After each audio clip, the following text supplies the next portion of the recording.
పూరి జగన్నాథ్ చుట్టూ ఇప్పుడు వివాదాలు ముదురుతున్నాయి. ఒకప్పుడు బాక్స్ ఆఫీస్ వద్ద రికార్డులు సృష్టించిన ఆయన ఇప్పుడు డిస్ట్రిబ్యూటర్ల ఆగ్రహానికి గురవుతున్నారు. లైగర్ సినిమా మిగిల్చిన నష్టాల సెగ తాజాగా మహేష్ బాబు పోకిరి రీ రిలీజ్ ను అడ్డుకోవడమే కాకుండా పూరి కెరియర్కే ఒక పెద్ద సవాల్గా మారింది. మే నెలలో super star Mahesh Babu fans కోసం ప్లాన్ చేసిన పోకిరి రీ రిలీజ్ హఠాత్తుగా రద్దయింది. దీనికి కారణం సాంకేతిక సమస్యలు కావు, కేవలం పూరి జగన్నాథ్ పై ఉన్న కోపం. లైగర్ వల్ల భారీగా నష్టపోయిన డిస్ట్రిబ్యూటర్లు పూరికి సంబంధించిన ఏ సినిమాను థియేటర్లోకి రానివ్వమని తెగేసి చెప్పారు. ఫలితంగా పోకిరి స్థానంలో మహేష్ బాబు మరో చిత్రం అతిథిని విడుదల చేయాలని నిర్ణయించారు.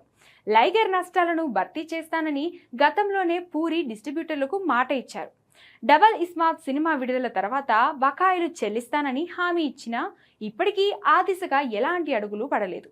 దీంతో విసిగిపోయిన బాధితులు ఇప్పుడు ప్రత్యక్ష పోరాటానికి దిగారు. ప్రముఖ డిస్ట్రిబ్యూటర్ సునీర్ నగరన్ నేతృత్వంలోని బృందం పూరిపై కఠిన నిర్ణయం తీసుకుంది. తమకు రావాల్సిన బకాయిలు సెటిల్ చేసే వరకు పూరి జగన్నాథ్కు సంబంధించిన ఏ సినిమాను థియేటర్లోకి ప్రదర్శించబోమని నిర్ణయించారు. డిస్ట్రిబ్యూటర్ల యూనియన్ ఇంత గట్టిగా నిర్ణయం తీసుకోవడం టాలీవుడ్లో కలకలం రేపుతుంది. ఒకవేళ పూరి జగన్నాథ్ వెంటనే స్పందించి బకాయిలు చెల్లించకపోతే ఆయన రాబోయే ప్రాజెక్టులకు పెద్ద చిక్కులు తప్పవని ఇండస్ట్రీ వర్గాలు చర్చించుకుంటున్నాయి.